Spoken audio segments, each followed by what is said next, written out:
Well, hello everyone. It is time for hashtag Hey Alenia Renee, where I am answering questions that have been submitted in. We actually today have two questions that were submitted. So I'm really excited about going through that. Y'all, I'm doing something a little ambitious, and y'all know last week I actually was streaming live on Instagram, and I also was streaming live on right here on Facebook. But today I decided to try also to stream live in YouTube. I know. Some people are ambitious, some people are not, and I am one. So I want to get right into the two questions that I have. So, all right. So remember, we do have we have a website that you can actually, a form that you can use in order to get your questions answered. You can submit in your questions, and I will be making sure that I post where you can find that information. And as you can see right there below, we will also have this connected. Okay, y'all, it will be connected. So I know y'all see me looking up. So I'm trying to make sure that I am live properly on Instagram, but you can find the actual form for these questions right there at that link that's right there. So let's go ahead and get into our questions, our two questions for today. All right. So our first question that came over. Okay. Let's go ahead and get started. It says, Hey, Alenia Renee, I'm 55 years old and have worked for the government for 20 years. I have been feeling stuck for the past 10 years. How do I find my purpose this late in life? A little longer. It goes on to say, it seems this feeling is affecting my relationships because those I was close to, I have pulled away from. I need help. I want to be happy. All right. So when we're talking about finding your purpose, a lot of people are always looking for, okay, I have to, have my passion, and I have to have my purpose. And I think we misunderstand that. I think that, and this is something that I actually talk to my clients about a lot. And it isn't really the purpose, because you're already innately given the purpose, okay? But it's how do you feel? How do you feel with what you are doing, okay? What is that energy? Are you energized with what you are doing? If you aren't, if you don't feel that you're energized and that you're expanding, and instead you feel maybe depleted, and you don't feel like there's any kind of growth that you're doing, and you don't feel that energy, that you feel excited, then that's not what you should be doing. Yes, there are things in life, y'all, okay, we're going to keep it real. There are things in life that you have to do because it's a requirement, it's a responsibility. So but you can also choose not to do it, but you have to pay the consequence for not doing it. But when you're talking about your passion and your purpose and being happy, happy is so temporary. It is so temporary. You want sustainable things such as joy. Joy. So energy gives you that joy. So I do have kind of, I kind of wrote down a couple of notes that I just want to kind of tell you, just so that I can keep myself very succinct in what I am saying, because I'm getting new. I'm pretty new at this as well.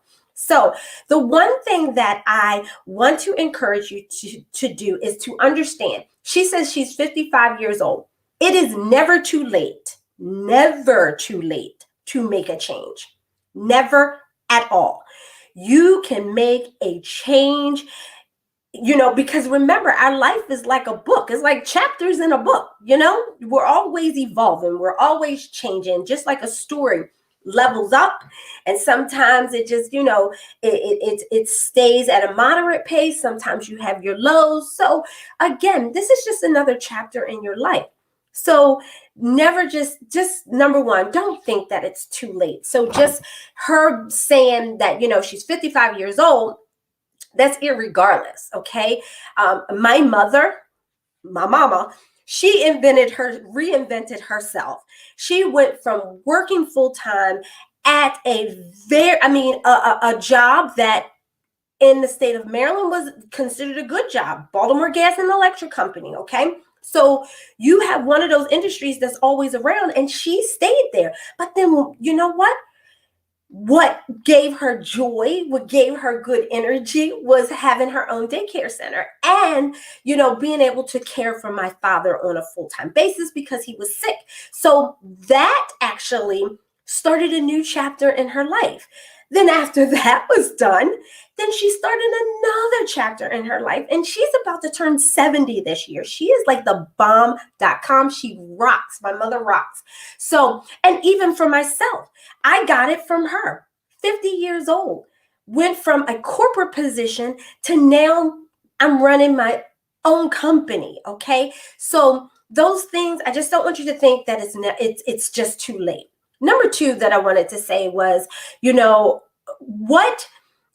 go back to what makes you feel like you're expanding and energized. So when you talk about it, when you think about it, when you do it without being paid, what gives you that, fuels that fire in you, okay, and gives you that energy, it gives you life, okay? That right there is what you should be doing, whether it's full-time or as a part-time business, okay? If you notice I didn't say a hustle, it's a business, okay? Anything that you can make money off of. So the third thing that I wanted to kind of suggest with this question is make sure that you're being around the right people, that when you are around them, you feel like you are energized, you feel happy around them, you feel like you want to be your best around them. And in turn, you feel comfortable enough that if things aren't going right, if you're stressed out, if you're feeling overwhelmed, if you're feeling, negatively, or poorly, or, you lack that energy right now, those are the people that will push you. Those are the people you can be real around, okay?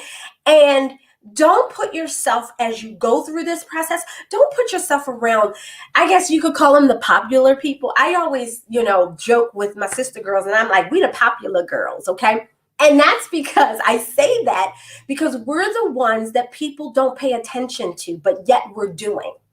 And we're doing things, we're doing well at what we do. And we're there for each other. That means that we push each other when, one person is just feeling they're feeling a little weak at that time. You know what? Hey, it's okay. We say it and we help each other and we encourage each other through the process. So making sure that you surround yourself by the people that that you can have that energy around. You feel that energy around them.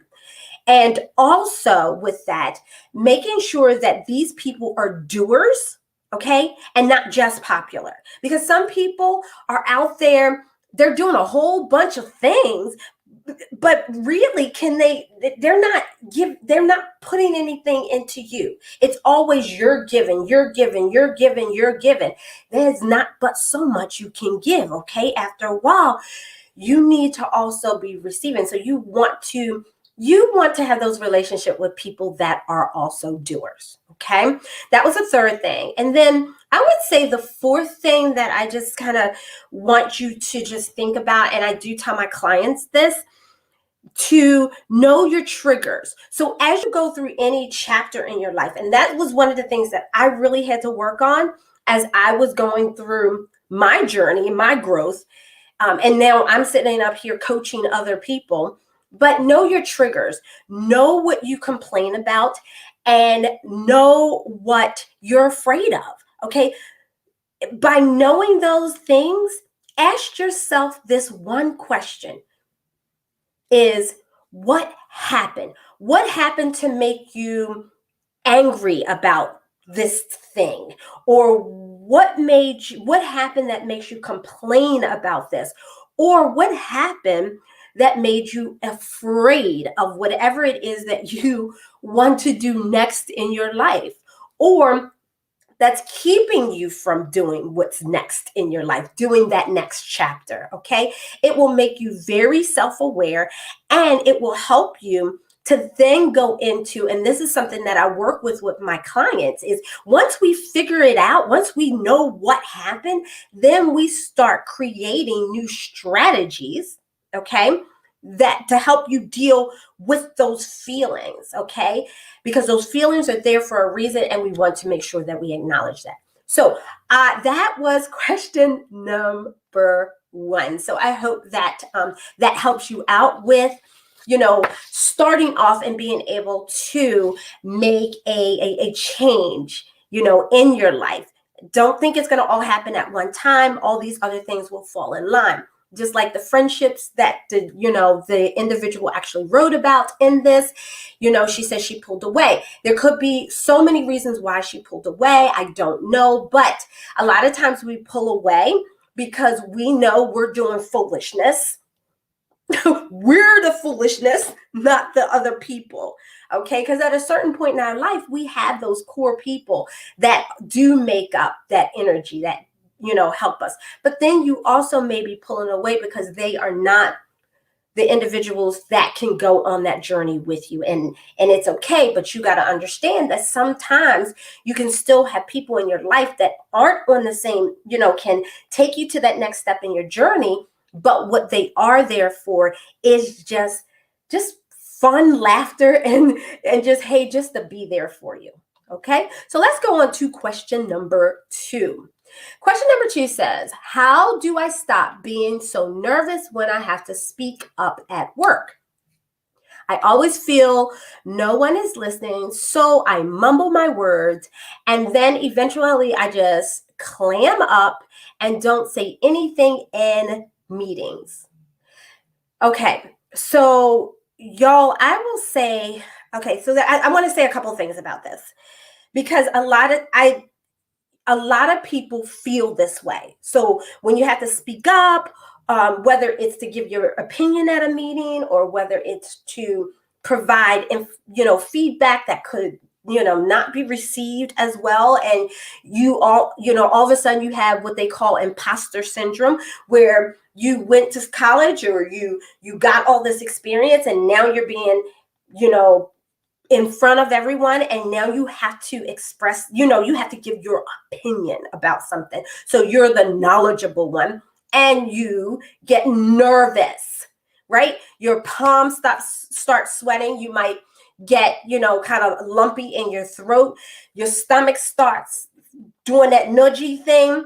Some people have to go to the bathroom. Some people feel like they're going to have to throw up. And when I say, y'all understand, okay? You might have to poop. You might got to pee. Anything could happen, when you get that nervous feeling.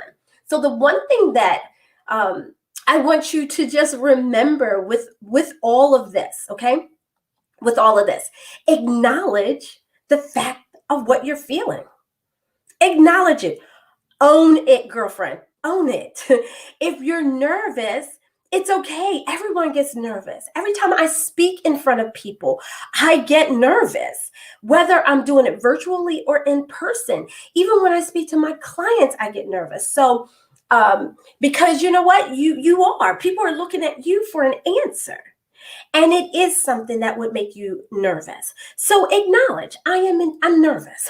I'm nervous about what I'm about to do, okay? And then what I want you to do is, you know that you're nervous. So then you pay attention to how you're feeling. So like I said, your palms sweat, you start sweating, your underarms might sweat, all kinds of things might happen. So all of that is going on, right? And so I want you to do this, all right? Because I always talk about what you think will change how you feel will change your behavior, okay? So when that occurs, all right, with this nervousness, number one, I want you to think of this nervousness as something different and say to yourself, This nervousness is me being excited. So my stomach feeling this way, I'm excited.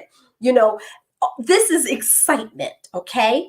And then the next thing, because what's going to happen with that different thought process is that now you are going to say, I'm excited about, because you got to say what you're excited about, because that's how you change how you feel. So I'm excited about giving my opinion. If you notice, I didn't say someone else, I'm looking at what someone else thinks, what they feel. No, it's what you feel, okay? You're excited about giving your opinion. And then guess what? Behave differently. Say it. Do it. Okay? Get ready to talk.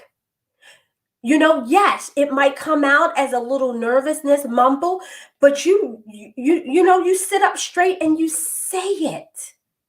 You say it because you have the knowledge, you have the understanding.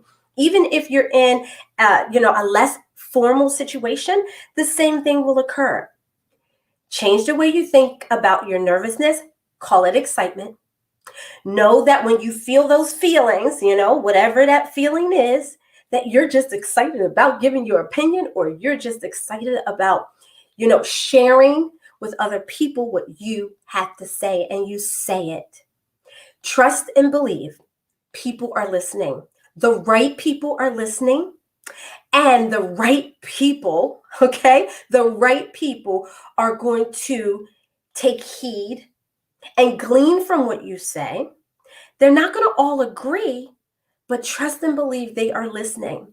This helps you out in the professional world, and people will want you to be part of the team more often, because you know what? They can expect that you are going to say something. All right, y'all, that was it. The 2 questions. I hope that you please send me your questions, because every Tuesday I'm going to be right here. Tuesday or Thursday. It depends on how the schedule goes, y'all, okay? I'm going to be right here, taking your questions and answering them, with some sustainable habits that inspire mindful transformation, so that you can help get your shift right. All right, y'all, I'll talk to you later. Bye.